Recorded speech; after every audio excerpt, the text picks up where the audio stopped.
I dig into the batter's box and see it looming in left field. The fabled monster of the fens, that hungry homer shield. I tap the bat on hallowed ground. I can't believe I'm here. A chance to hit at Fenway Park and hear the faithful cheer. I won my turn at fantasy camp with other Red Sox fans to play a game on the same field where the great green monster stands. Well, here's the pitch, and I don't miss. A drive hit wicked far. And I have the briefest passing thought, it's going to leave the yard. But then I hear that storied clank as it caroms off the wall. A double off the green monster, symbol of Beantown Ball. And that's the poem. Ooh, that is dope.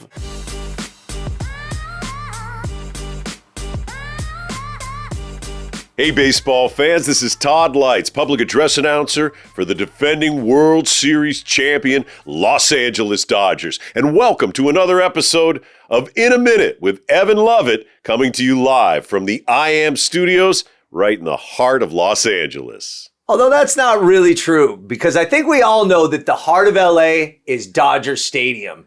And I am here with the voice of Dodger Stadium, or better yet, the voice of God in blue heaven on earth. I'm talking about Todd Leitz, the PA announcer for the Dodgers. And Todd, can you just give us a little taste of what we have to look forward to today? Well, Evan, first of all, I'm so happy to be here with you. I really enjoy what you do, and it's really great to be a part of this.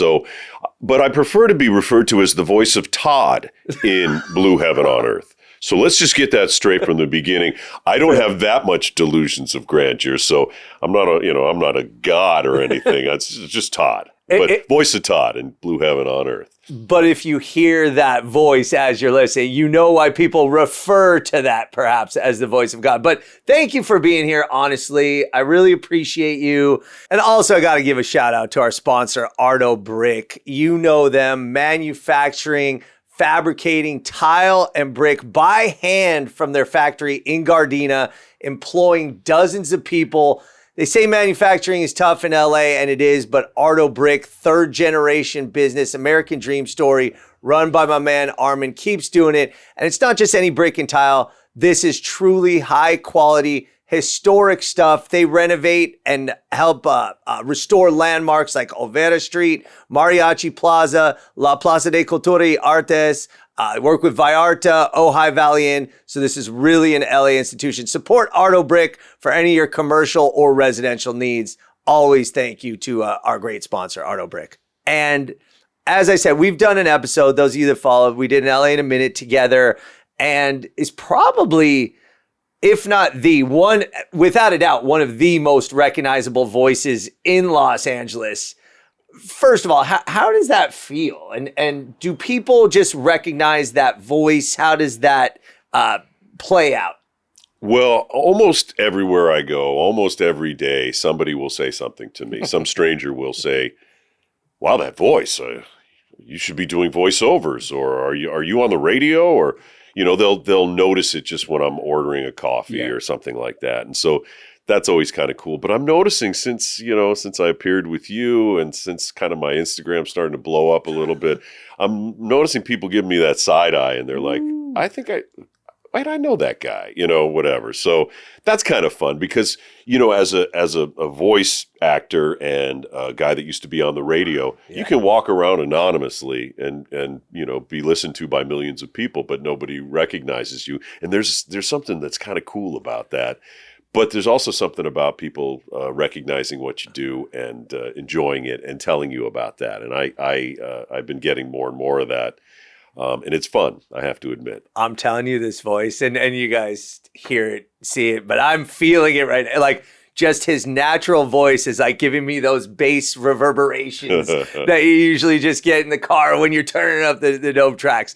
But and on that note, real quick, I used to always say this.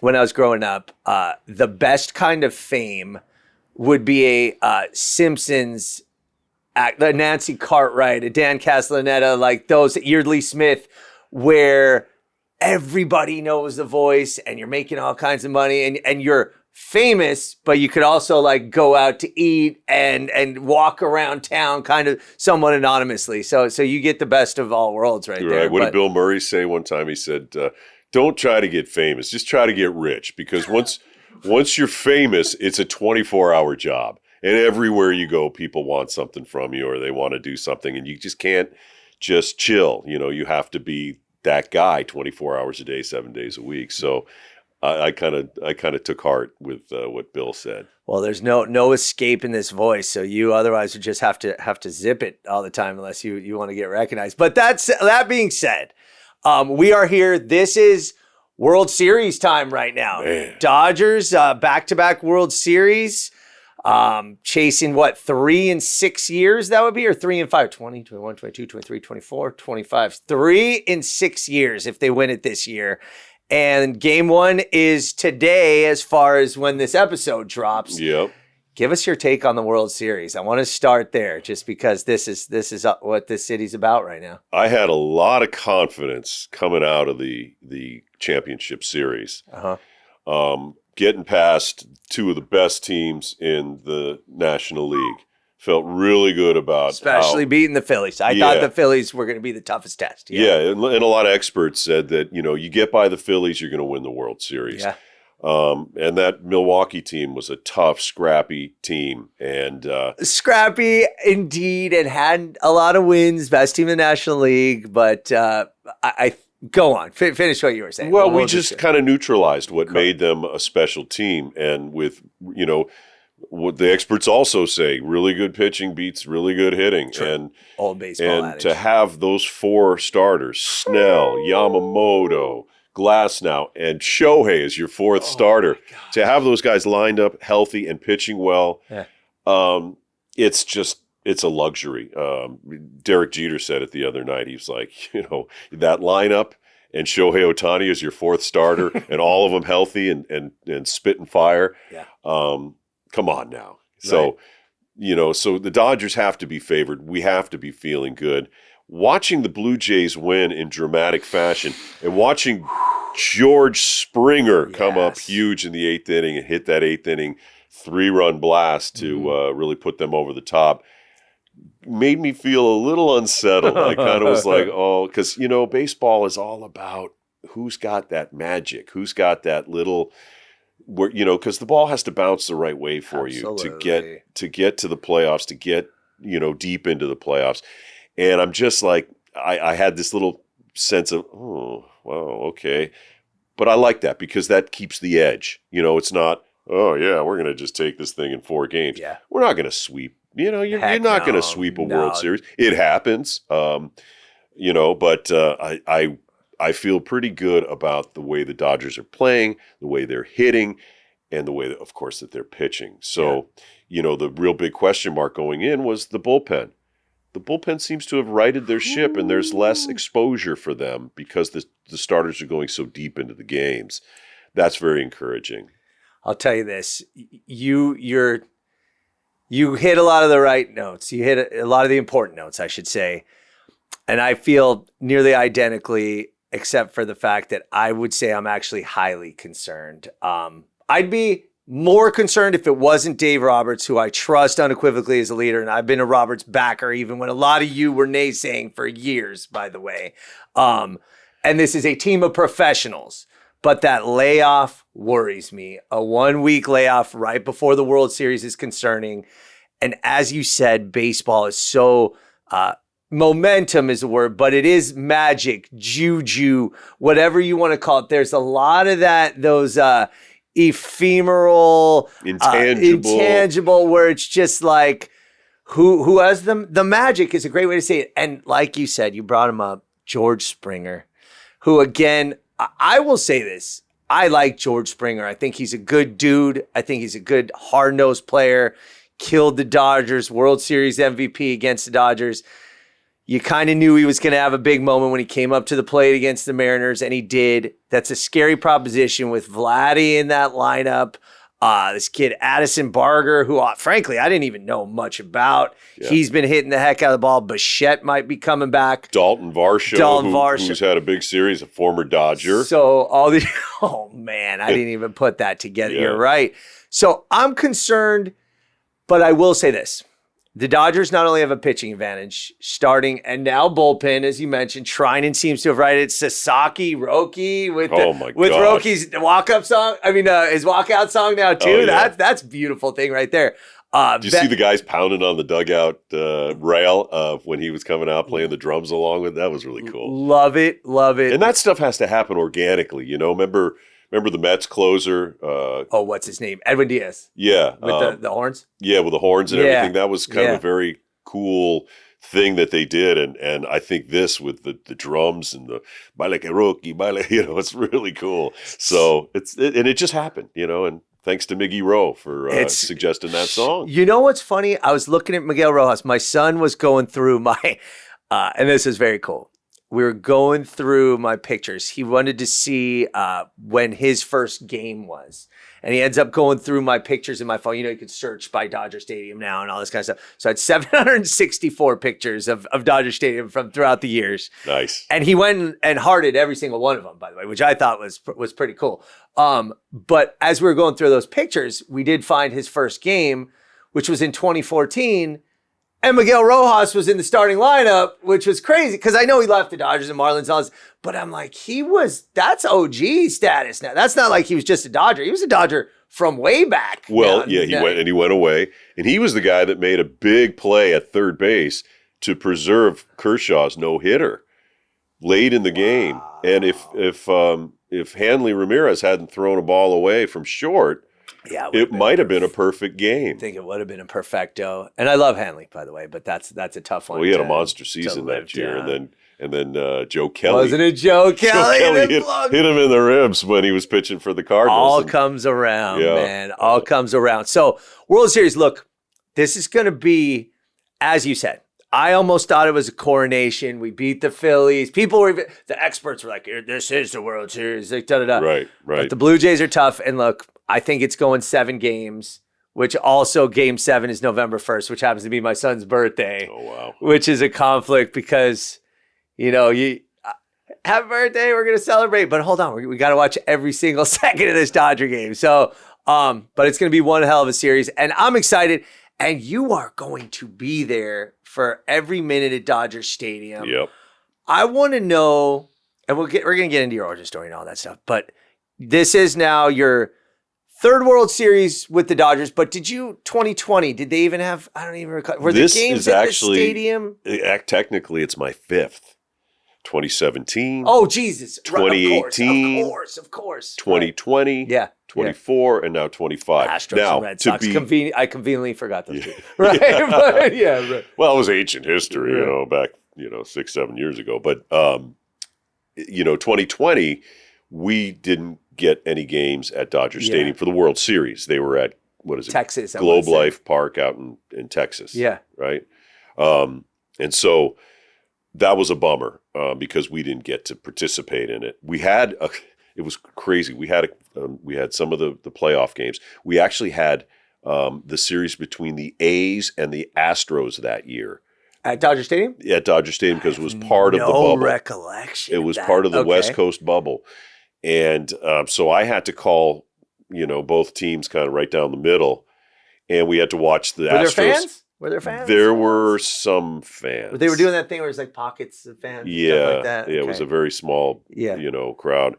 And so I had to like on a home team day or a home game day for the Astros, I had to treat them like the home team. And then on a home game day for the A's, I treated them like the home team. And it stuck in my craw big time. Of course. Because, 2017 was still a wound at that point. And just have to say, Jose Altuve, and just kind of, it was rough because a lot of the guys were the same from the 2017 team. Yeah. And then they won, and we had to watch them celebrate yet again on the field at Dodger Stadium, a Division Series championship. Well, glad to see the Astros not make the playoffs this year. Yeah. Because, that's redeeming for a lot of reasons. But let's talk about the World Series. So how much different is the World Series for you? So this is, you said, going to be your fifth World Series. How much different is it than a normal game for you? Well, the playoffs are different just in there. The MLB kind of takes over a lot of what we are able and authorized to do in pregame and during the game. They have certain MLB things that, like, stand up to cancer, or one of their Nutrafol is their sponsor. They I've do a seen hats them off all thing. over the place. The Nutrafol, right? Yeah, and then in the bullpens, in the back of the bullpens, right? Exactly. That's crazy. Okay, good branding. So that's all branding and marketing and stuff like that. So that's different. There's different credentialing. There's a lot more people in the press box. There's a lot more attention. There's and that starts in the wild card series. Yeah. Okay. But each round ramps it up just another. But we've been dealing with that because we've got Shohei Ohtani, and Shohei Ohtani brings with him a whole retinue of Japanese media and other media from the Far East that travel with him and follow him around. I'm doing an interview on a Japanese television program on Sunday, so I'm looking forward to that because I'm starting to become known in Japan.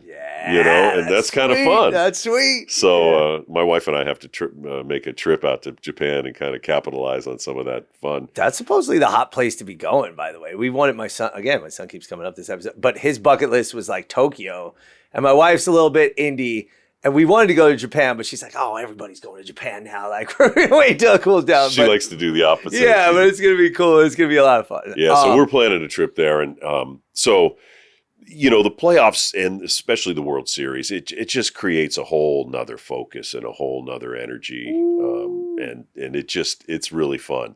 The media requests for interviews with me and go up, and it's just, and it seems like the whole city gets together and rallies around the Dodgers, and more than just about any other team, maybe besides the Lakers, I suppose. Look, I've debated this back and forth internally with myself, but also with people.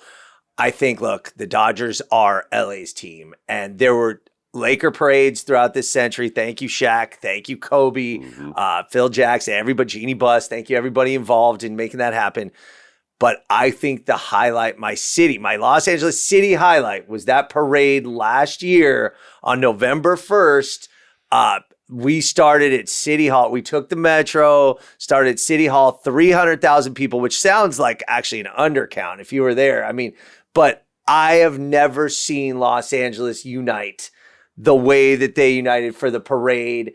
And there's something about the Dodgers, the location, the demographics, the beauty of it. And again, every time you're there, we were there last week. I went to Game 3 for the Brewers, where you obviously the mountains, beautiful mountains, and it's nestled in the ravine and beautiful state. But it was also right after a rain. So you had the snow. You had one side, you had the snow-capped mountains. It's amazing, right? And it's like, so, and people and the bluest blue sky and the palm trees everywhere. You're like, this is so Los Angeles. And I think that people unite around the Dodgers in this city more than they unite around anything that has to do with Los Angeles. So that's a beautiful thing. So it's another reason the Dodgers need to win the World Series this year. And you're a legit fan. Like, you, even before you were with this organization, you were a Dodger fan. Is that right? I was. I mean, I've lived here since 1985. Most people who know me well know that I grew up in Boston, and I grew up a Boston Red Sox fan, which was a long suffering. I grew up and fell in love with baseball in the early 70s, late 60s, early 70s, and the Red Sox kept on getting beaten by the Yankees, and they just couldn't overcome them. The Yankees were their nemesis. The Yankees were their daddy, and they just couldn't get over that hump until 2004. And I have some cool stories about my experience during that 2004 season with the Red Sox. I sang the national anthem at Fenway Park that year. Wow. I went to their fantasy camp with my brother. Yeah. Were you a baseball player growing up? Yeah. Yeah. In fact, I still play out in the Showbiz League out in Encino. Hardball? Fast pitch softball. Okay. Oh, okay. Modified fast pitch softball. Fast pitch is tricky though, man. I played adult league baseball. I played slow pitch. Fast pitch is tough. It's interesting. Okay, go on. I've been playing on the same team in the same league for 35 seasons consecutively.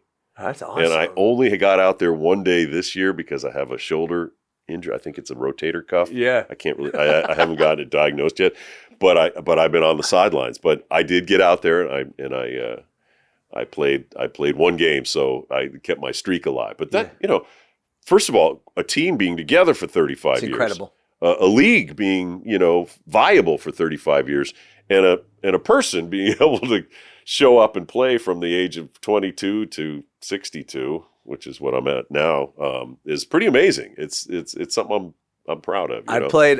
So yeah, I'm a player. I played baseball after high school and college and all that stuff. I joined the Pacific Coast Baseball at PCBL. And I played for 11 years, which Nice. I thought was pretty impressive. Yeah, it is as impressive. an adult. But that's didn't you guys travel around? Like it's not just one field. It's everywhere. We went from Masters College up in Santa Clarita to El Camino Junior College, sometimes at Grant High School. But it's all over, which I love because I love seeing all the different fields and stuff like that. Yeah. But did you ever play at the field at Griffith Park? That field where they the famous one where that book for there was a book written about like an adult league Pirates team. I forget what it's called, but that was a great. No, I never played there. Yeah, it's a cool And then we field. but we played all in Glendale, West Valley, all this stuff. So you're a baseball player, baseball guy. Grew up a Red Sox fan. Yeah, huh? but I came out here in '84, and the first Dodger game I went to was with my father-in-law, who was an agent for William Morris. And so he was Katharine Hepburn's agent. He was Carl Reiner's agent. He was Gore Vidal's agent. He was Carl Malden's agent. Wow, this is some great. He made the deal for Carl Malden on the American Express Traveler's Checks commercials, which a big film actor didn't do commercials back then, but he got him that deal, made him a very rich man. Anyway, so Carl Reiner had seats right behind home plate, and he gave them to my father-in-law, Mike, and Mike said, Todd, let's go to a Dodger game. So I sat behind home plate with him, like in the third row or some great seats. Yeah. And that's when I kind of fell in love with Dodger Stadium. I said, you know what? The Red Sox, I still love the Red Sox. I want them to win the World Series at some point, break the curse and all that. Yeah. But this is special. This is cool. This stadium, this team. Yeah. And, when growing up with my brother playing wiffle ball, he was always the Dodgers, Garvey, Say, all those guys, Dusty Lopes, Baker. Bill Russell, and I was the 75 Red Sox. And, so I was, and so, those two teams have always been, and they're great. I mean, they got two of the oldest ballparks in the majors. They got two of the most venerable franchises. But now, as far as the Red Sox are concerned, they can just shove it. They can just stay over there in Boston for all I care.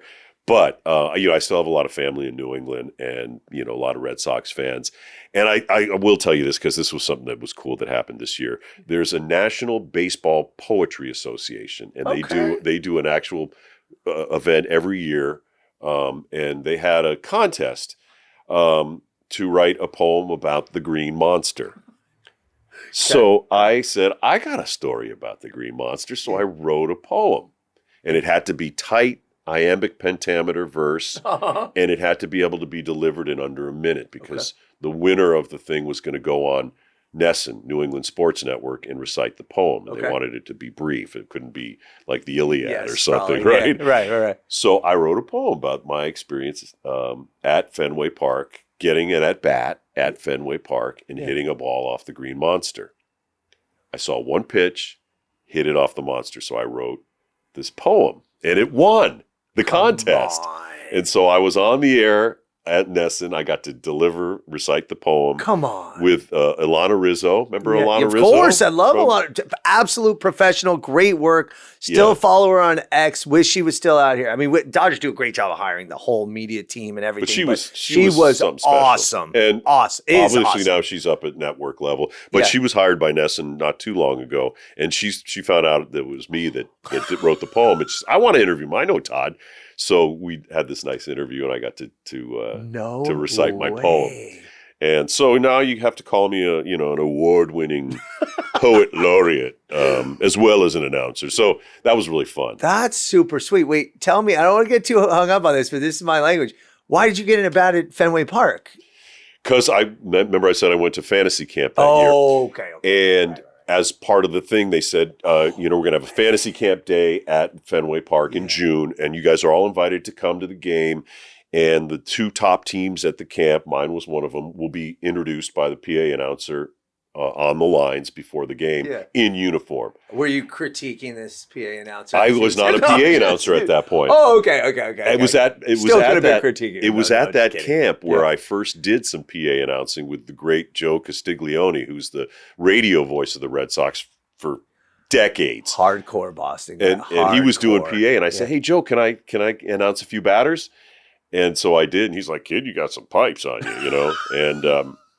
And I thought, okay, well, that's interesting. And so anyway, that as part of that weekend, we got introduced in uniform. Wow. I said to them, "Hey, it's fantasy camp day. Can I sing the anthem that day?" Yeah. And so they were like, "Great idea. Send us a tape." And so I did, and they said, "All right, you're booked." So after my team and my brother and I are on the line, tipping our caps to the fans and stuff, and then I go back and sing the national anthem at Fenway Park in a Boston Red Sox uniform, which was like crazy. And then the next day, each team got a chance to play I think it was a 3 or a 4 inning game on the field at Fenway. And our team was, since we were the two top teams, the team that beat us in the championship we played them. And they had a really good pitcher who had just come out of the minor leagues. He was like 30 years old. Oh, so legit. And I was in my 40s at this time. My brother is about a year younger than me. Yeah. So I got one at bat in this game, and I knew that I wanted to swing at the first pitch. I said, I'm going to jump on this guy's fastball because he had a wicked slider that just darted away from you, and he neutralized us in the championship game. I'm not going to let that happen. So I just got up there, this wood bats, the whole thing, swung at the first pitch that I saw, and I'm like, that's going to go over the monster. And then all of a sudden I hear clang, and it hit off the wall for a run-scoring double, and we won the game. So that was a great memory. So I wrote a poem about that experience. Wow, man. In less than a minute, though. Like, that had to be pretty tight poem to cover all that ground, Yeah. I dig into the batter's box and see it looming in left field. The fabled monster of the fens, that hungry homer shield. I tap the bat on hallowed ground. I can't believe I'm here. A chance to hit at Fenway Park and hear the faithful cheer. I won my turn at fantasy camp with other Red Sox fans to play a game on the same field where the great green monster stands. Well, here's the pitch, and I don't miss. A drive hit wicked far. And I have the briefest passing thought, it's going to leave the yard. But then I hear that storied clank as it caroms off the wall. A double off the green monster, symbol of Beantown Ball.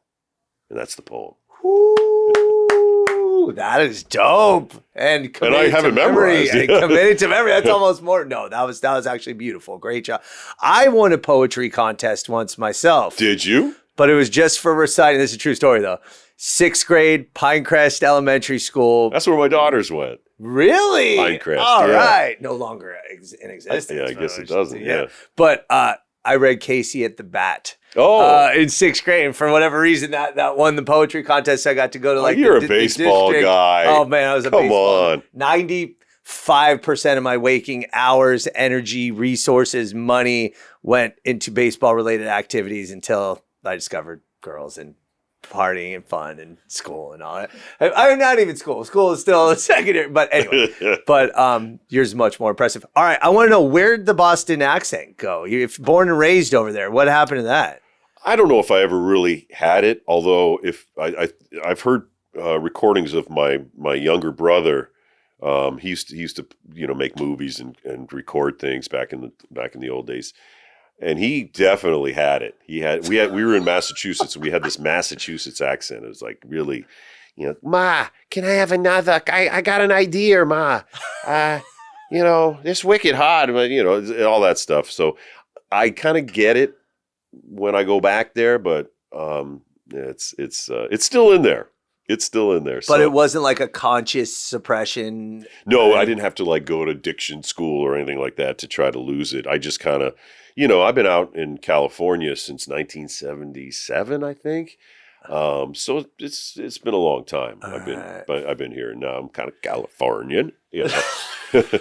Shout out Fred Armisen, by the way. Yeah. Where is your? I mean, Tell us that story about when you first realized that you had the voice. Well, I was 13, and I guess my voice had changed over the summer break or something, and I had just moved to the Bay Area from Boston area. Bay Area, where? Yeah, I went to high school at Redwood High School up in Marin County, just over the bridge. Why did you guys go over there, by the way? My dad got a job with BBD&O, a big ad agency in San Francisco. Holy cow! Okay, and so he moved us out to California. We're like, yeah, California, here I come. But I thought it was all going to be like Southern Cal and the Sunkist commercials that I used to see on TV. Totally different. Northern California is great, but totally different. Yeah. And so, but we really liked it up there, and I went to high school there. But anyway, I was a new kid in school, and the teacher says, taking attendance, Todd Leitz, here. And the girl started to giggle. And I thought, why are they laughing, Are they laughing because I'm the new kid in school? But it was because my voice was different than the other boys, and their voices, I guess, hadn't changed yet. So they're all here, and mine was down here already by then. Yeah, and I'm sure it's changed a little bit since then, but it was there, and I'll never forget when I was in high school, I had a drama teacher. I just took a Shakespeare on stage class. We used to recite Shakespeare. Yeah. And I had no, I was a jock. I was on the football team. I was on track and baseball and all that shit. Track too, huh? Yeah, I was fast. I was really fast. Wow. Now I'm just a fat, slow old guy. But you can still swing it though. But go on. Right? Yeah. But so I had no, and he goes, you got a really special voice, and I think that you would really do good on stage. This was in high school? This was in high school by the time I was like a junior. Yeah. And I enjoyed reading aloud. I enjoyed, now is the winter of our discontent, made glorious summer by this son of yours. I enjoyed doing all that. I loved the language of it and stuff. So I was like, okay, I'll try it. Yeah. Pretty soon I was doing musicals and stuff like that, and singing on stage, writing music for stage productions and stuff like that. And that kind of like took my career from, I'm going to be a running back for USC to, I'm going to be an actor. Yeah. And so I started doing theater and plays, and then I started, when I was in college, I started doing some television work and things like that. And that's I've had a very circuitous career, that's for sure. I've done several different things. Circuitous and fortuitous for those of us who get to listen to this voice every day in Los Angeles. You went to college in San Diego, though, correct? Yeah, UC San Diego. So did our producer, John Na, by the way. Go Tritons, baby. What brought you down there? I just wanted to get to the warm, beachy kind of fun. And the fact that it was in La Jolla, if you know you at UCSD, it's a highly math, science, medicine, intense, intellectual school. Right. It's not a party school like people think of it, because that's San Diego State. Was more the party school. So it was that serious. It wasn't all fun and games. And I was a liberal arts guy. I was like, studying literature and drama and voice and communications. And I ended up with a degree in political science, and then communications and voice were my minors. So but then I became a journalist a few years later. So that political science kind of fit really nicely.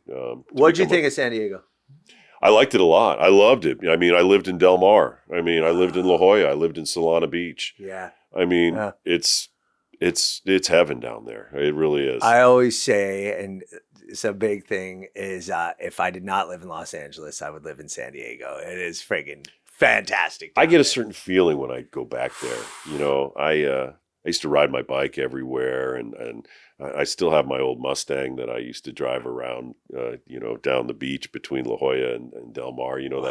That hill you go, Camino Del Mar, between Torrey Pines. Yeah. And I just get this feeling when I go there. So it has a very strong place in my heart. And as you know, I think I actually tried out for the San Diego Padres. I was going to cue that up. You were not just tried out. You were like almost the PA. You were almost the guy. They told me it was like a razor thin between me and the guy, Alex Miniak, who got the job, and who still has it today. What happened? Tell us the story about how we would have never had Todd Leitz in Chavez Ravine in Dodger Stadium. I just, I lived up here. My daughters were here. My wife was here. Our life was here. And I just said, well, let's try it. And we'll if I get the job, we'll figure it out, you know. But I'm so glad I did not get the job. So are we. However, I have to thank the San Diego Padres because they gave me the chance to learn how to be a PA announcer. I'd never done anything like that before, really. Yeah. I mean, I was a radio guy, so I knew that when somebody said, okay, you're live, that I didn't go, what? I was ready, Right. I was a professional voice at that point already. But being a PA announcer is a different animal. It's a different type of speaking and announcing and so forth. But you have to, you get things to read and you have to read them clearly and concisely and you have to speak whatever. So they helped me get ready and get really good at being a PA announcer. So you were down the path, and I know there was a tryout and all this kind of stuff. So it wasn't just one tryout. It was like 3 months. Were you doing work at the stadium? Did you ever do Petco? Yes. Was it Petco? We did opening day, and then by that point, I think there was a top 5. And so we would do a couple innings each. No kidding. And this was during the regular season. And were they basing on audience reaction? There was a social media component where people would vote who they liked. Okay. And I got I think I surprised them. I think that they had Alex was their guy. Yeah. And they just said, let's get some heat around this thing. And they did this contest. It was like an open call, It felt like American Idol. You were lined up around the stadium with a bunch of other people that just said, I'm going to come down here and try this thing, which is what I did. And so I remember I was number 53 into the stadium and read a couple things, from the seats.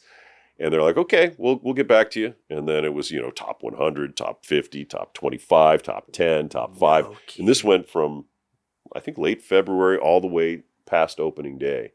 And then it was just 3 of us at the end, and that's when I found out that I didn't get the job, and I was crestfallen. I was, at that point, I'm like, I got this, man. This job is mine. Yeah, and I didn't. And looking back on it, I'm like, best thing that ever happened to me.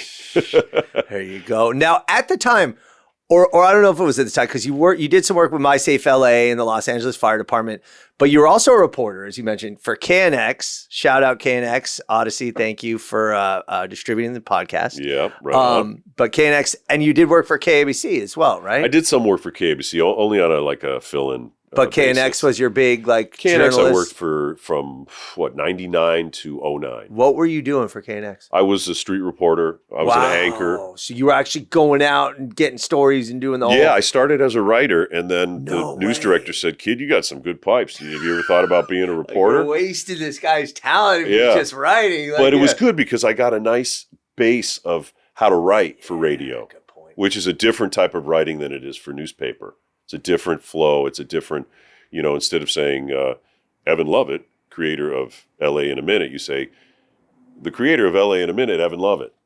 It's a whole different way. That I had that basis to go into my reporting work.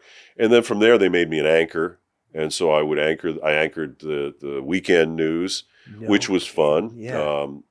And that was... And then, 08, 09, the bottom fell out of everything, and they just laid off a whole bunch of people, just like they did at KFI recently. Man. They just gutted their news department. Yeah. So, it's a tough biz. So I never could get a full-time job again. So I was like, I better pivot. So I became an EMT.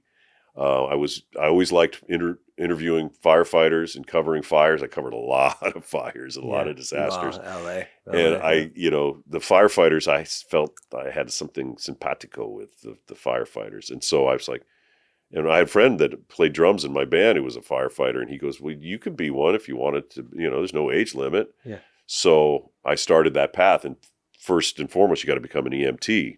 Because all firefighters are EMTs. Okay. So I did that and worked on an ambulance crew for a little while. And I actually did standbys, EMT standbys at Dodger Stadium. Which was good, good because you're going to have just very minor injuries and you're not going to have decapitations and horrible There car was accidents an and era stuff. though at Dodger Stadium where it got a little dicey for some. This was like from 09 to 2010. So when they started. Things were a little bit, mostly it was drunk people or people that got hit by a foul ball or something like that. Right. But there was, we had a couple serious ones where a little kid got hit in the head, and we were really concerned that he had a bleed and stuff like that. So, so I kind of got involved with the emergency response, first responder world. Yeah. From there, and That's then believe awesome. it or not, you know Tom LaBonge, right? Yep. The former city councilman. Yeah, we have a call with his family, with his two brothers on Monday. Oh, really? Yeah. Which ones? Bobby and let me see here. Hold on, we just booked it. I know one of them works. Mark, I think, works in the TV industry. Mark and Bobby. Yeah. So I worked for Tom. I was Tom's press deputy. Tom LaBonge, Mr. LA. Mr. Man. LA. Like that guy. And I'll be honest with you, You might be the new Mr. LA. I appreciate that. And it's funny because I remember the name. My dad was like peripherally involved in politics. He was a big union guy and a big state employee. So he followed all this stuff. And I didn't care about that stuff. I mean, I didn't care about that stuff growing younger, up. yeah. But you pick it up, peripherally. But I had always heard the name, didn't really put it together. But when I started LA in a Minute, people were like, you got to talk about Tom LaBonge. He loved LA like nobody else. Like, he blah, blah, taught blah. me how to love LA. Wow. So I worked for him for just 2 years and as his press deputy. Okay. Yeah. But if you know Tom, he didn't need a press deputy because he would see cameras and he would go to them like a moth to flame, and you almost had to say, Tom, just don't say that. But hold on. So you were in politics as well? Yeah, I worked at City Hall. I had to wear a suit every day. And he kind of recruited me. I remember when I first interviewed with him, I was wearing my EMT uniform. Yeah. And he goes, well, maybe you'd like to serve the city in a different way.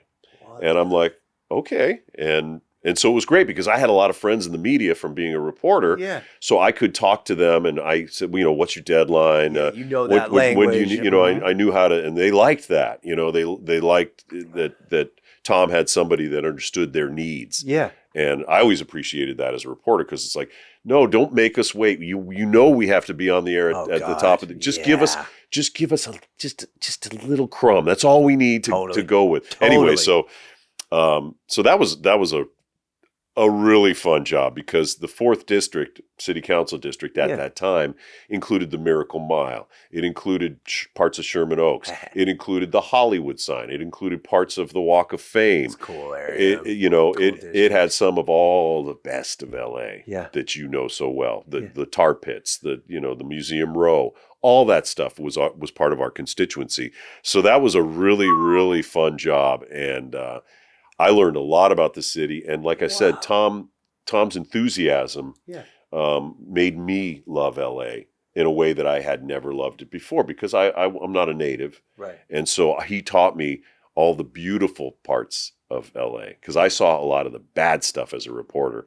I saw a lot of the first responder too. And first responder, pleasant stuff. Yeah. So that and all that stuff kind of came together, and through that I met more of the higher ups at the fire department and the people at My Safe LA.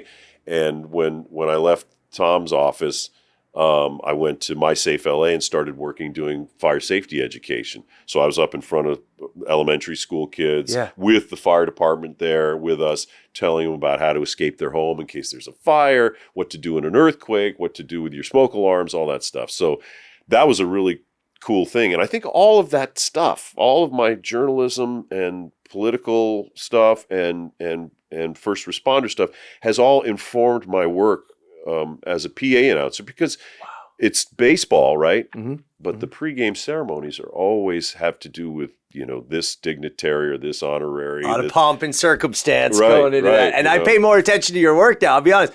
I'm usually walking around doing stuff, grabbing a beer, eating, talking to people. Most people are. And but now I'm more attuned. I honestly, I never even put together that your work starts before the game. I think, like first pitch or maybe national anthem, but no, you're live. You're like not on air, but you're doing stuff from what? Let's say it's the 7:05 start. You're on it 6 o'clock on. Yeah, it's pretty quick. Sometimes it's like, can't we just play baseball? I mean, the pregame show is so there's so much in it. And then a lot of times at the end of the season, they cram all kinds of different sponsorship type elements into it. So by the time the game comes, it's like, oh, okay, now we can just play baseball. Leading off the game, blah, blah, blah, and here we go. And it's all baseball. And at that point, I'm just, reacting to what's going on the field, who's in, who's out, who's pitching, who got intentionally walked, that kind of stuff is what I'm paying attention to. What happens if you flub a word or flub a name or something? Oh, I've done it, bro. I've done it. They're few and far between. Right. I'm pretty good at what I do. Yeah, you're a professional. But it happens. And I think just the other night I called Andy Pages Andrew. There was a guy coming into from the other team, Milwaukee, Andrew Monasterio came in just at that moment. And then Pages was about to hit. And my producer's like, okay, get him in quick, because they wanted to get a crowd prompt or something in there, like get loud kind of thing. Yeah. And so I just kind of said, Andrew Pages, and I was like, oh God. Do you get a do-over? What happens? That's live, real-time stuff. I just let it go. You just keep going. You just keep going, unless it's something horrendous. You say, I haven't really had to come back and say, oh, so and so rather, or something like that. I just go on.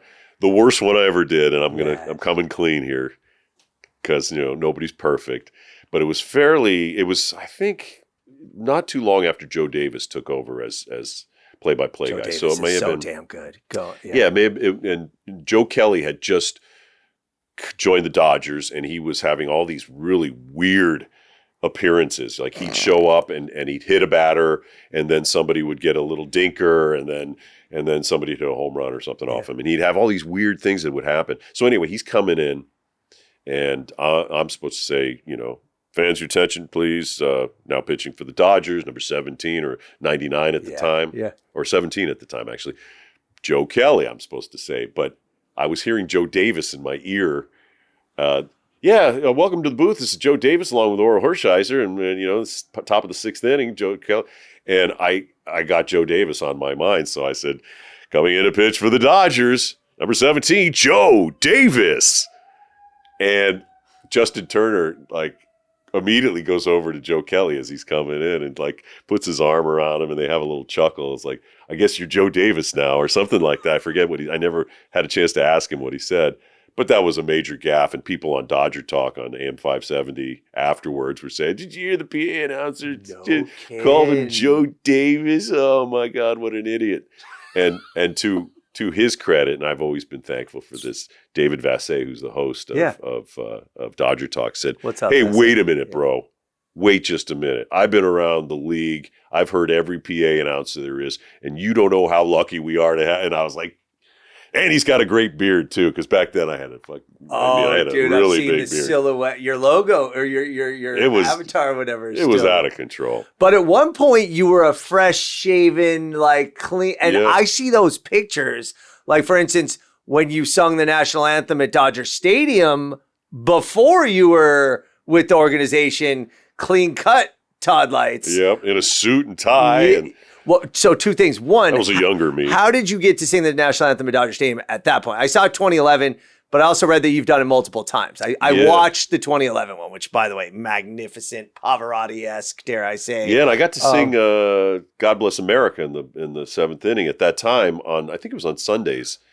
We would do "God Bless America" as well. How'd you pull that? Because you weren't part of the organization at the time. I wasn't. I just sent them a thing, and I would sing it twice a year, and sometimes on big games like Mother's Day, Father's Day, Friday night fireworks nights.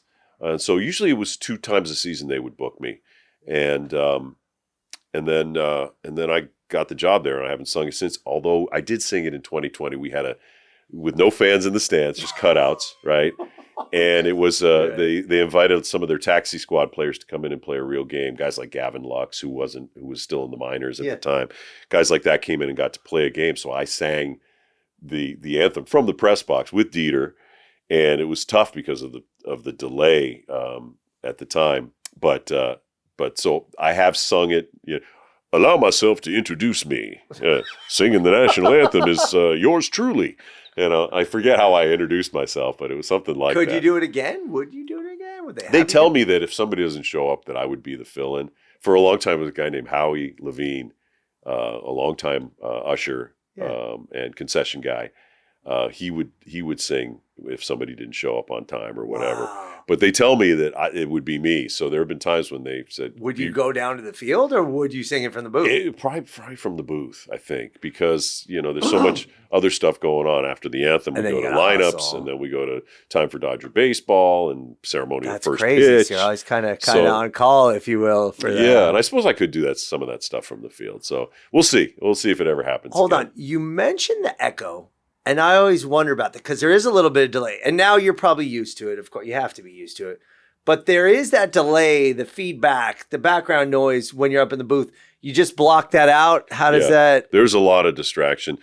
The delay is about a second. So you open your mouth and speak, and about a second later it comes back to you because the cluster is out in deep center field, and that's about 1,100 feet away. So it takes about a second for it to get back. Then I've got people talking in my ear. In my headphones, I can hear the broadcast. I can hear my producer. Whoa. I can hear our stage managers down on the field saying, "Okay, we're ready with a military hero," and stuff like that. And I'm, a lot of times they'll pipe in right when I'm now batting, when I'm about to announce. So there's a lot of things to block out, and there's a lot of, there's a lot of potential distractions and potential minds that can be stepped on. There have to have been technical glitches during games. I mean, we've lost power. I remember one time the power went out. There was some kind of problem that it went out a couple times, and so at the end of the game, I signed off. I'm your public address announcer, Todd. Lights out, lights. Wishing you a good night, everybody. Yes. And so just having a little fun with that kind of thing. But yeah, we've had all kinds of little glitches, and sometimes stuff doesn't work, but very rarely does the whole sound system go down. It's very rare. I got to say this from the outside. The Dodgers are an extremely well-oiled machine. I always say the Dodgers and In and Out are probably the two bulletproof institutions in Los Angeles that even when criticism is leveled at them or political landmines and things like that, the Dodgers and In and Out are the two. They're like, we're just gonna keep doing what we do, and you're gonna be happy about it because we're so good at all those things. Talk to me about pronunciation and names because there are so many different from so many countries represented. Pronunciation is important to a lot of players. Do you practice that? Who do you talk to? How do you prep when it's a new team with some rookies, some new players that you have names you haven't seen? Where does that come from? I have to do some homework on it, and I'm lucky that I speak a little Spanish because there's a lot of Latino names. Don't you do? Geez. I hear you, but I hear you're pretty fluent. I'd say almost. I'm close. So, I have the Spanish pronunciation down pretty good, and sometimes I overdo it. Sometimes, Adrian Gonzalez. His real name is Adrian Gonzalez. Okay. Right, but it would sound kind of silly if I said it that way. So I fudge it a little bit. I would say Adrian Gonzalez, just, give it a little, anglify it a little bit, but also that's why I say Teoscar Hernandez. Teoscar Hernandez. I do that. And I asked him about it. I said, do you want me, your name is Teoscar. It's not Teoscar. Right? But everybody calls him Teoscar. Right. But when he introduces himself, he says, hi, I'm Teo. It's Teoscar. Yeah. So that's the way I say it. Kike, I talked to him about it, and I said, do you want me to say Kike Hernandez, or would you prefer Hernandez? He's like, yeah, Hernandez, man, that's my name. The way we've done is just so white people can say it. And, and I'm like, well, I want to say it the way your mama says it, That's why I always ask them, how's your mama say it? That's sweet. That's all. But what about opposing players? You can't talk to all the... Yeah, I can talk to their PR people. Right. So if I have a who real sometimes, question, or if not often, are probably a white guy that may not be accent. Yeah, but they hear them every day, and so as long as it's acceptable to that, I don't want to overpronounce a Latino guy's name or a Japanese player's name.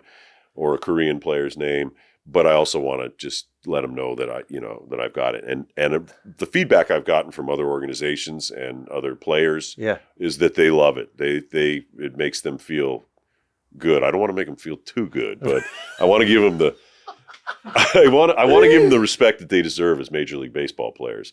So I taken, and I've mispronounced some players' names that I didn't take the time to do, but I've learned over the years that, take a few minutes and get it right. And so take us into your prep, because every game you have to prepare differently. And I know you also keep score, right? During the game. Yeah, I've always kept score. That's I remember so awesome. Awesome. When I auditioned for the Padres, they're like, you need to learn how to keep score in order to do this job.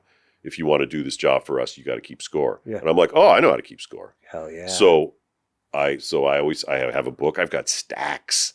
It's cool. You keep them. So you keep all your. I don't know. Yeah, but some of them are historic. There's an 18-inning World Series game won by Max Muncy on a walk-off back in 2018. There's Kershaw's 3,000th strikeout. There's Ohtani's 3 home run, 10 strikeout game the other day. So there's some history in there that I haven't figured out how to, So maybe one of these days I'll gift you with a page out of one of those books that you can add to your Dodger memorabilia collection. But so I keep score. So I fill out my scorebook. I'm getting the lineups is very important to me as early as I can get them, so I can put them on my lineup page. And you get to the stadium at like 3, by the way, for a 7:00 game. Yeah. Okay, so you're doing it's real. Probably don't need to get there that early. Yeah, but I like to get there that early. Yeah. Because it gets me in the headspace of here I am at the stadium. I get to watch the guys work out. I can kind of get an idea of who's going to be doing what that night. Like if Kike's taking balls at third base, I know he's probably going to be playing third that night against a left-handed pitcher. Yeah. So that kind of stuff. So I probably could just roll in there and do it at this point, but I prefer to really get myself ready. I get to talk to my guys. I get to find out what's going on in the pregame. I get to look at my script.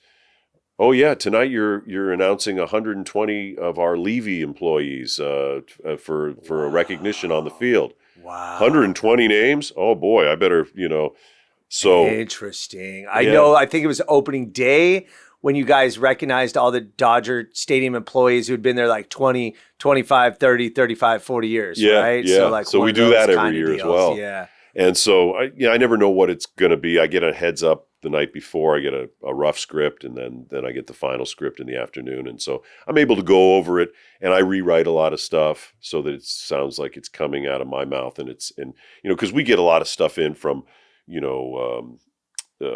global partnerships will put something into the script, and then the Dodgers Foundation will put something into the script. And so it's the style. I try to make the style all the same. I try to make it stylistically. And that's where your writing background kind of comes from. That really too. helps. Yeah. And to write for something to be spoken rather than to be read. It's two different types of writing. Interesting. So I like to go through it, and if you look at one of my scripts, you'll see it's like scribbled out, and I write in things, and one of the things that's most important to me is the military hero of the game, which we do every day. Absolutely. Every game in the second inning. And so I get that script beforehand, and I rewrite it, and I do a little research to find out more details on where this guy served, what he did, that kind of stuff. And because I want to, this is their one shot at absolutely getting for some the sacrifices that they made. Yeah. And they're super important, and honestly, dare I say, underappreciated in this society. So thank you to everybody who has served. Absolutely. So all that stuff is part of my prep. It's all part of my, make sure that that things transition smoothly, and that every first pitch I don't say the mound is yours, Because oftentimes I'll see it, the mound is yours, the mound is yours, the mound is yours. I'll say, let's see that pitch, or how about a strike, or, let's see that arm, whatever it is. But I'll just try to make them different depending on how many they are. And I have all these other little tricks that I feel like I need to do for my own, my own prep. And so it helps to get there early. Okay, as far as prep, for your voice, do you do any special treatment to maintain that voice, or is it just going strong and Like, do you drink tea? Do you I drink a lot of whiskey, and Yes. that kind of gets it down here. Yeah. You know, no, I'm blessed that I got a pretty healthy voice. Yeah. I don't lose it if I get sick. Yeah. I've been sick in the booth many times. I was going to ask that. So you show up. Have you missed games? I've missed, I think, 6 games over 11 season, 3 of which had to do with my daughter's graduations from college. And then last season in 2024, my wife and I went to Fiji to this for our 37th anniversary. And the only time we could go there was during during the season. Wow. Because it's a very small island that only allows 28 people on it, 14 couples at a time, and all this stuff. Okay. And so that was the only time I could do it. And so I missed 3 straight games, and they had somebody fill in for me. Her name's Nancy Morataya. Oh, and wow. She works for the Dodgers. Okay. In commercial traffic for Spanish language stuff. But they had her be and so she shadowed me for a few days. I trained her up, and the fans kind of went a little bit crazy, and I didn't see any of it because I was on a South Pacific island, side of the world. Yeah. And then when I finally did go onto my Twitter or my social media, I was like, oh, there are people like, where's Todd? Is he okay? Is he dead? Right, Is he sick? right. Because they never said anything like, hi, I'm Nancy Morataya filling in for Todd Leitz. She just did it, yeah. Nobody told her to do that, so she just did what she was. But I was like, when on the radio, when I was filling in for one of the big time anchors, I'd say, I'm Todd Leitz in for Jack Salvatore tonight. Just so people would know that he was, because in radio, you get fired and you're gone and nobody knows what happened to you. You don't get to say, all right, everybody, it's been a minute. We'll see you later. Right. And I have to say that was, to change the subject real quick, that was one of the best parts of last year's season, is that we won the World Series, and then we got to have that parade celebration at Dodger Stadium. So our whole crew got to be there. We did we filmed it. We did some announcements. We did some, video, stuff like that, audio support. But we got to just party with 50,000 Dodger fans. And we got to also say, all right, it's been a great year. We'll see you next year. Whereas it always ends so suddenly. Dodgers Worst emotional investment. Yeah, Dodgers will go off to God. Arizona down 2-0 or something, and that's it. Season's over. They got swept. February to October, you invest everything, and then it just day. ends. So last year it didn't just end. It ended with us having a chance to I actually got to hoist the World Series trophy. Come on. Yeah. You have a picture of that? I think it's my screensaver on my phone. Wow, that's cool. Can you show that, by the way? Nice Fountains of Wayla jersey, by the way. Does that show? Yeah, it was not. So, and that was not too long after Fernando had passed. Right. So that was very emotional, but it was great to have that final party. Like, hey, we're the last team standing. We're at the top of the mountain. We're hoisting the trophy, and now we go into the off season, and it's not like where you just die and you're done. No, it was awesome. And that honeymoon lasted, honestly, until the fires, to be honest with you. LA was at this emotional high, and it was a great moment and the culmination of a good year for LA and a great year for the Dodgers. Talk to me a little bit. You're in the booth when I was up there. You have DJ Severe on one side. He's right on my left. And Dieter Rule's right behind you. Dieter Rule, the immensely talented organist for the Dodgers. When I saw you guys have a great kind of interplay between the three of you. Talk about that for a little bit. Yeah, it's a rhythm. And, as a musician myself, I feel the musical, thing. So Severe handles the walk-up music and the music and, between innings and stuff like that, keeping the crowd bopping, right? Yeah. Dieter handles little prompts and he'll play little things based on what he sees in the game. He's encyclopedic with his he's knowledge, great. Man. He's great. And he's clever. And so he has certain things that he does for certain counts. 2 balls, 2 strikes, 2 outs. Deuces Wild. He'll play the Twin Peaks theme, or he'll play Room 222. which is you have to be a certain age to know cuts. that. These are yeah, right. Or Right Down the Line by Jerry Rafferty. Right down the line. When somebody fouls one down the left field line or something. So he has so we have a rhythm, and I know what he's going to do. And so, I wait, I let him make his musical phrase, and then boom, designated hitter, and then I come in. So I wait, I let him say what he wants. Sometimes I announce over his music. Sometimes I announce over the walk-up music. And so it's a thing that we've all, developed over the course of a year. And I think it's really fun because I feel like I'm jamming with them. I'm playing off them. They're playing off me. We're making room for each other. And just, it's very little, just no sound at all at Dodger Stadium. True, that is. And it's interesting. You talk about playing off them. You're also in a band. Yeah. Right? Yeah. Core. Yeah. CORE Core. Talk about that for a little bit. Well, it's something I've been doing since the 90s. And I got together with a bunch of guys I played softball with, and we put together a band. On that team, the aforementioned Encino team? The Elvis Club is the name of the team. Okay, It's a great franchise in the showbiz league. And we just started playing together, and pretty soon we were electrified. Pretty soon we're playing, we played 14 straight LA marathons. Wow. Okay. We used to play Relay for Life things. We liked these big outdoor events because we could play for 3 or 4 hours instead of going to some bar where they give you 40 minutes. And we were a 6-man band, 2 guitars, keyboards, drums, bass. Do you do instrument too? I play harmonica. Really? Yeah, and lead singer. I was on the front band and the harp player. Confirm, right. We had a nice run. We've had a couple places where we would play on a regular basis. Do you remember the River Bottom over by Warner Brothers Studios? It's right across Cahuenga there, and it's a different place now, but that was a place we used to have some great gigs. Wow.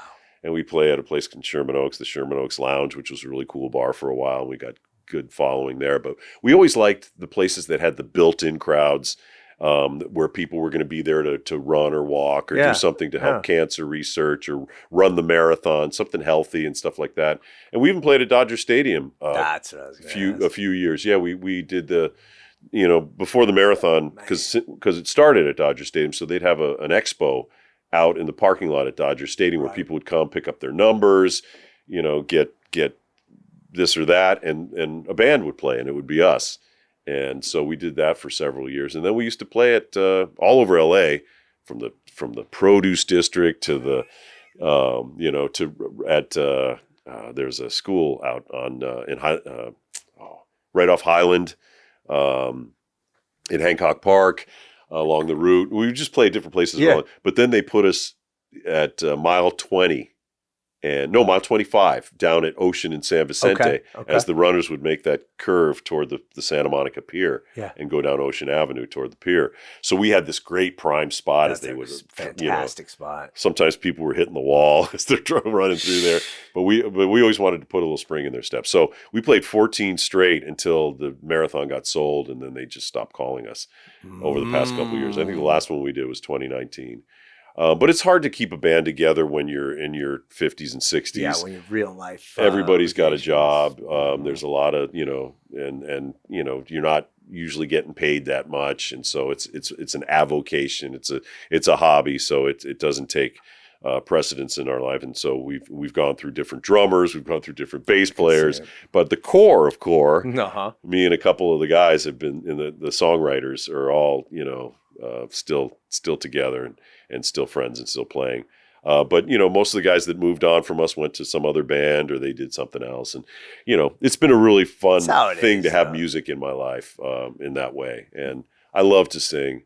It's just part of what I do. I mean, with that voice, I not surprising. So, okay. So from here, what else is, you are the PA announcer for the Dodgers. Is that something that you're going to hope, all things considered, obviously could be out of your hands, but something you want to do forever as long as you can? I think so. I mean, I feel like I can do the job for, as long as I stay healthy, as long as my voice stays strong, I can do it for, I don't know, till into my 70s, I suppose. if the Dodgers will have me. I don't have a contract or anything like that, so I work pretty much if they want me, and so I just feel stay healthy, and because it's a very physical job, you doing anything with your voice Absolutely. is physical. You're projecting for sure. Yeah, the breathing, the projecting, the airway, all that stuff has to be healthy. So, I figure if I can stay healthy, I can do that, and I'd love to. I'd love to, just do that and then take the off seasons and travel or something with my wife. And when she gets to the point where she retires, then we may just do that. But right now, I do voiceover work on the side. Oh wow! I've done some cool national commercials. And I like narration a lot because I like to tell a story, and so I've done some of that kind of work, and my business is going pretty good, and I kind of feel like it could go even more. I do a lot of auditions, and I don't get a lot of them. It's just very, very competitive. I can't imagine who has a voice like this, right? Yeah. Well, sometimes they don't want a voice that's big like this. They want a kind of an everyman voice. Okay. Want to get away. That, that guy. Right. Fair. But fair, I'm like, but they use me sometimes for like on Liberty Mutual Insurance. I was the one who introduced the Limu, Emu, and Doug whole thing that's been running for 7 years now almost. Liberty Mutual Insurance Company presents. Good job. A good-looking man and a flightless bird teamed up to save the world money.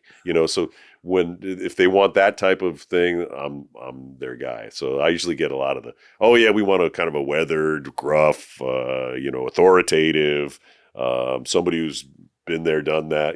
That's the kind of spec that I fit for voiceover, but not just your everyday everyman Makes sense, guy. Because you're looking for a certain tone. Look, all right. So wrapping up. World Series starts tonight in Toronto.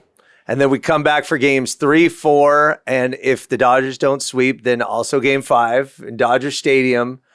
And that would be Monday, Tuesday, Wednesday. Correct? Yeah. All 5:08 start times, I believe. And then regardless of what happens, you're done after game 5 or the parade and the culmination of that, correct? Yeah, I hope we get to come back for a parade and a celebration. Let's come back. Because, they went to New York and they closed out the series last year in New York in game 5. Right. And normally that would have been it. But we got to come back. And there was no pressure. There was no angst. That's a fun day. It was just a celebration. And so I hope that we are able to give that to LA again this year because we deserve it after the fires and some of the heart-wrenching loss that this city has gone through. Rough year, but it's been getting better, knock on wood. So hopefully this'll buoy us back up. But man, let's do it again. And Todd, let's do this again. This was a lot of fun. I really appreciate you coming in, man. Did you record this? I thought we were just chatting. There you go. Right. Hey, I got to tell you. This is it? Okay. And then, hey, everybody. And then Go Dodgers. One thing, by the way, Todd actually lives in my neighborhood, and this was a treat for me because I see him walking the streets like a normal guy, by the way, and then I'm a fanboy sometimes when I see him walking around with his Dodger hat all the time. Well, he would have never met me if I didn't fanboy out on him, on you. I'm like, interesting. Hey, I know you, and just came over and we started talking, and you were really gracious. You didn't know who I was. I was like, what's this voice though? I was like, this guy's got a voice that I know for sure. How do I know this guy? So that's how we met, and that was really a bit of serendipity, I thought, because I'd been following you from I've listened to LA in a Minute on KNX and really enjoyed that, because coming from Tom LaBonge's office, and hearing a guy that is so tuned into Los Angeles and what makes this a great city and the history, because there's so much interesting history, and you really do a great job of shining a light on that. I really appreciate that. Well, thank you, man. We're going to keep loving the city, and we are going to celebrate another World Series title, and Todd will be narrating the entire thing. So thank you, Todd. Thank you, everybody, for listening, and let's go Dodgers. Let's go Dodgers. All right, LA. It's been a minute.